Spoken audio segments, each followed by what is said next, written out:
नमो भगवते वासुदेवाय। दोस्तों, हमारे शास्त्र, वेद, पुराण, महाकाव्य सिर्फ देवी देवताओं की पूजा और योद्धाओं के युद्ध की कहानियाँ ही नहीं बताते, बल्कि वे हमें सिखाते हैं कि मानव जीवन का हर रूप, हर पहचान और हर अस्तित्व दिव्य है। हमारे ग्रंथ मानव को केवल पुरुष और स्त्री तक सीमित नहीं करते, बल्कि तृतीय प्रकृति यानी ट्रांसजेंडर किन्नर को भी सम्मान और विशेष स्थान देते हैं। आज हम उसी अद्भुत यात्रा पर चलेंगे जहां शास्त्रों में वर्णित किन्नर और ट्रांसजेंडर पात्रों की कथाएं हमारे सामने जीवंत होगी। तो आइए सुनते हैं कथा 1, अर्जुन का बृहन्नला रूप। महाभारत का समय पांडव वनवास के अंतिम चरण में थे और उनके सामने था अज्ञातवास का कठिन नियम। अगर इस 1 साल में किसी ने उन्हें पहचान लिया तो फिर से 12 साल का वनवास झेलना पड़ता। अर्जुन कुरुक्षेत्र के महान धनुर्धर, वीरता और शौर्य का प्रतिमान, उन्हें छुपना था पहचान से दूर। लेकिन अर्जुन पर एक और अद्भुत प्रसंग घट चुका था। नृत्य की कला के देवता गंधर्व चित्रसेन ने उन्हें नृत्य और संगीत सिखाया था, और एक बार उर्वशी अप्सरा ने उन्हें श्राप दिया था कि वे 1 वर्ष के लिए नपुंसक रहेंगे।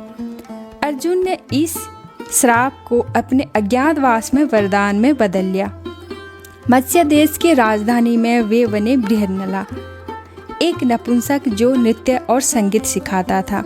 रानी सुदेशना की राजसभा में बृहन्नला ने राजकुमारी उत्तरा को नृत्य सिखाया।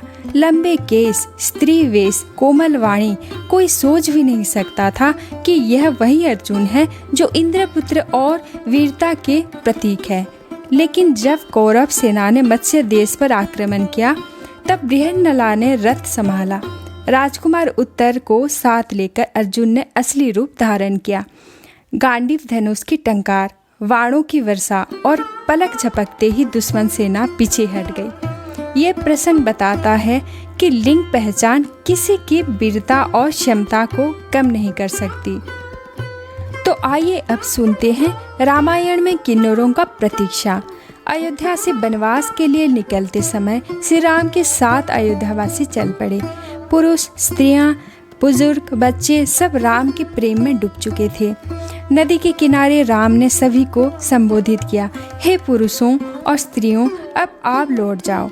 लोग धीरे धीरे लौट गए, लेकिन कुछ लोग वही खड़े थे। ये थे किन्नर।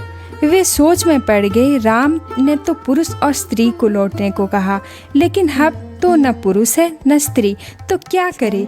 राम आगे बढ़ गए और किन्नर वहीं रुककर 14 वर्ष तक प्रतीक्षा करते रहे। वनवास पूरा कर जब राम लौटे तो किन्नरों की भक्ति देखकर वे भाव विभोर हो गए।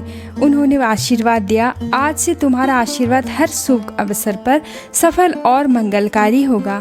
इस कारण आज भी शादियों और बच्चों के जन्म पर किन्नरों का आशीर्वाद पवित्र और फलदायी माना जाता है। अब आइए जानते हैं शिव का अर्धनारीश्वर रूप। कैलाश पर्वत पर शिव और पार्वती एक गहरे संवाद में थे। पार्वती ने प्रश्न किया, प्रभु, आप हमेशा तप में लीन रहते हैं, लेकिन सृष्टि के संचालन के लिए स्त्री और पुरुष दोनों का मिलन आवश्यक है।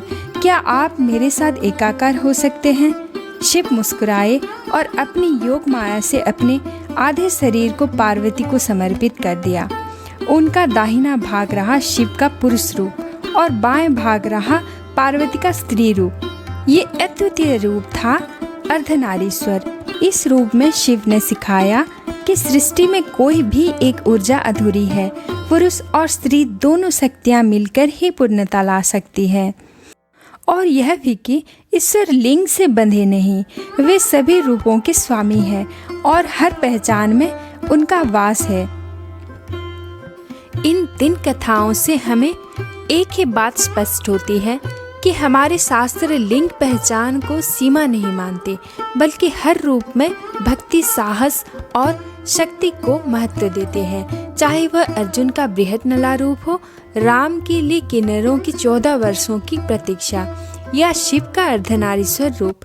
हर प्रसंग हमें बताता है ईश्वर सभी में है और हर रूप सम्मान के योग्य है। अगर आपको यह कथा थोड़ी सी भी अच्छी लगी है तो चैनल को लाइक ज़रूर कीजिए और चैनल में नए हैं तो चैनल को सब्सक्राइब करना ना भूलिए। धन्यवाद।